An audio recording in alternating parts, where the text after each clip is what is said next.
Xin chào các bạn. Lần này mình học cái câu tôi thích nấu ăn ha. I là tôi. I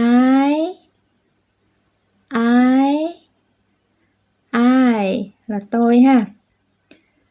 Like là thích. Cooking ha. Hai cái o đó các bạn phát âm cái kiểu mà u ơ chứ không phải phát âm là o, mà cũng không phải phát âm là u ha, mà cái kiểu mà u ơ á. Cooking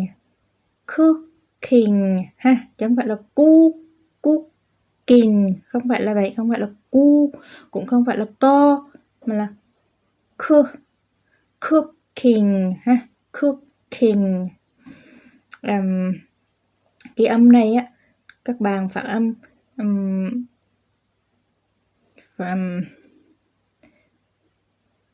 nó nghiêng qua u ơ, có nhiều người thì nói nó giống ơ mà, nhưng mà có nhiều từ thì các bạn nghe cái kiểu mà các bạn nghe là giống ơ nhưng mà thật ra nó là cái kiểu mà u ơ ha. I like cooking ha, không phải là cu ha, mà không phải là cu, cũng không phải là cô, nhớ ha, mà cái kiểu u ơ á. Trong tiếng Việt của mình cũng có mấy cái từ mà nó tương tự nhau á, vậy đó, thì trong tiếng Anh nó cũng có là những cái âm nó tương tự nhau á.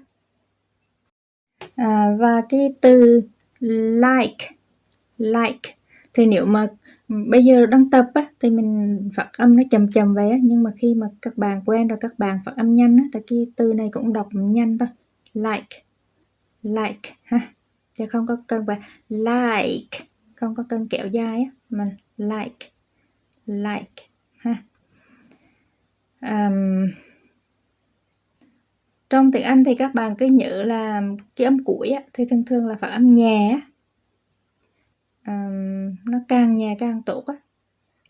Có nhiều lúc các bạn không có nghe rõ luôn á, nhưng họ không có bật ra, nhưng mà các bạn vẫn biết là họ cũng có phát âm á, nhưng mà họ không có bật ra thôi.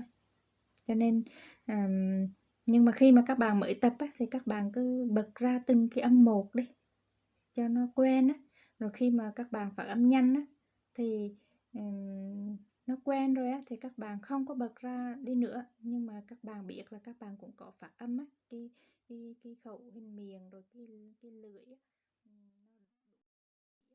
nên cái lần đầu á phát âm là cứ phát âm hết đi, không có sao hết á, không có cần phải phát âm là phải nhanh, phải gòn, phải lưu loát á, phải phát âm đúng là chính á, càng đúng càng tốt á. Mình chia sẻ lần này đến đây ha. Mình cảm ơn các bạn rất là nhiều đã xem chia sẻ của mình. Chúc các bạn luôn vui vẻ và học tiếng Anh tốt. Hẹn gặp lại các bạn.